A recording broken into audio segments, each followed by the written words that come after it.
it's Ian from RTO here. Welcome to another classic album. And we're continuing to look at some 70s classic albums. These all come from the Classic Rock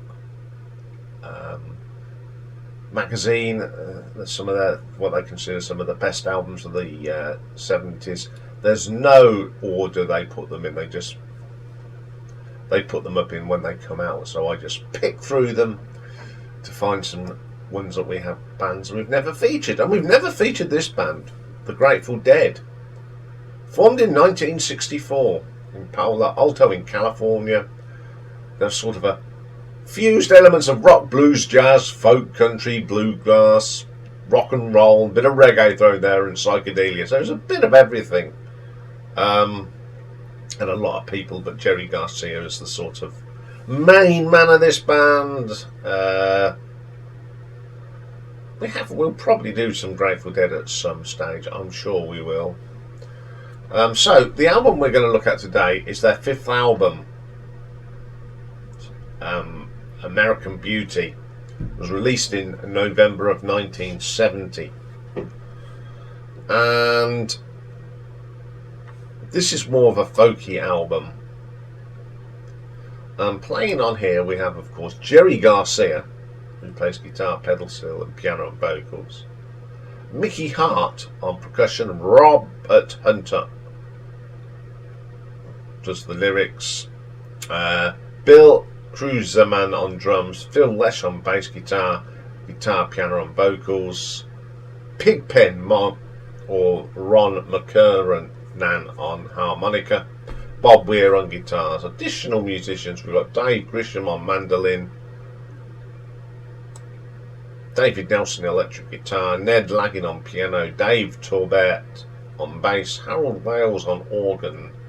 So the first track on here is called Box of Rain. Some really nice guitars on here. Again, this is one of those bands that had a few people that could sing, and they really all sing well on this. I like this track, always have. It's one of my favourite songs by Grateful Dead. I haven't got much by the Grateful Dead. I've got all the greatest hits. So it'll be interesting to look into their full catalogue. Friend of the Devil, quirky little rhythm here, great bass line on this. I do like some of the bass lines on this album. Pretty cool track that is.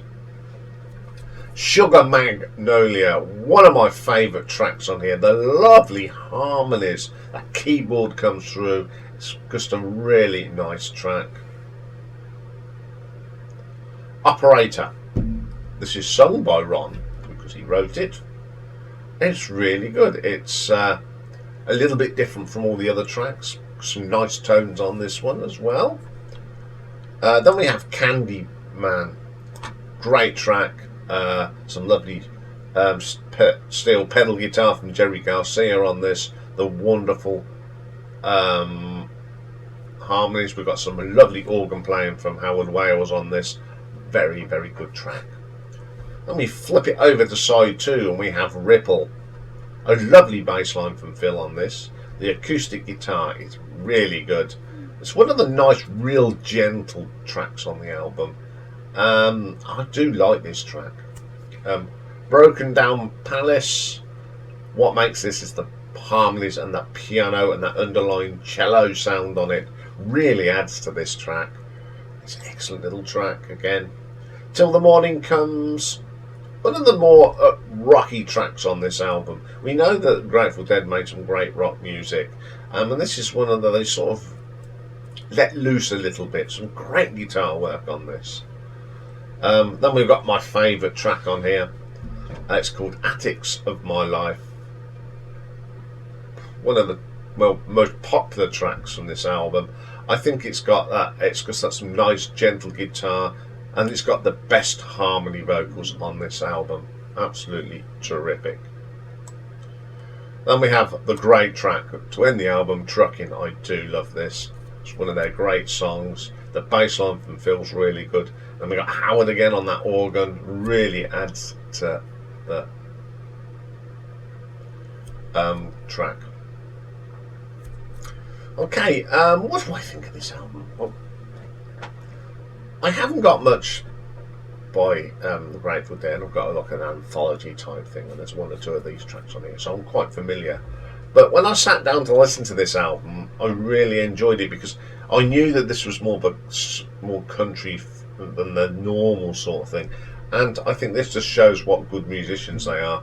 The harmonies on this album are great, and it does help when you've got not just one singer. Everyone, they've got their different tones, and it really makes a lovely harmony.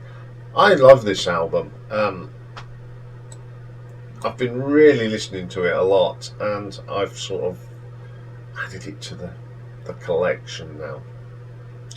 So, what did the critics think? So, upon its release, it entered the Billboard at number 30.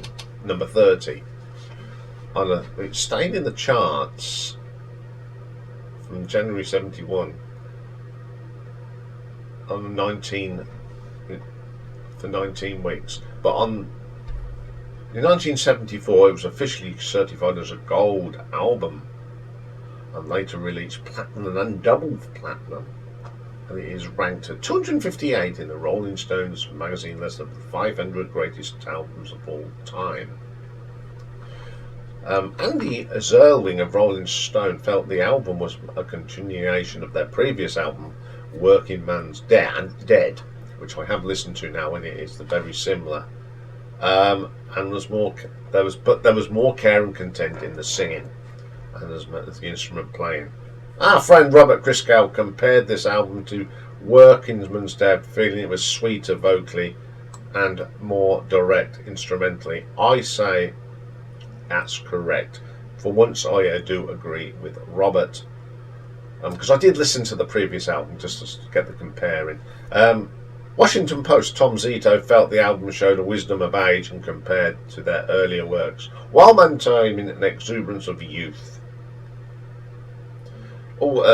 Jason All Music feels that the album is the Dead studio masterpiece, comparing it to Working Man's Dead.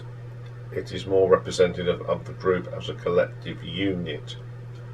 So a lot of people liked it, and it is one of the best sort of albums from them, although it's a bit different, and that's pretty good for them. So I'm going to give this an RTO ranking of 8.3. So there we go. That's all for today, but we've got a busy old day tomorrow. We start off with the final part of the Alexis Corner story, part 6, and his two great live albums that he did with Colin Hodgkinson. Then we have got a retro ranking, and this week we're going to find some of the howlers, some of the bands, and this week in the chair is Iron Maiden. 15 bad Iron Maiden songs. And also tomorrow we have a birthday top 10. Not just any old birthday top 10, but one of my friends, and I always like doing them for my friends. And tomorrow is the birthday of my friend Abby. So that's all for tomorrow. Have a great day. And as you know, on the live stream, we're now doing a pick in a year to go through albums. And this week we're going to have a look at 1968, and Dave will tell you some history of 1968 as well. So if you've got anything you want to add to that, put it into mention it on Thursday night, you're more than welcome to. So I will see you all tomorrow. Bye for now.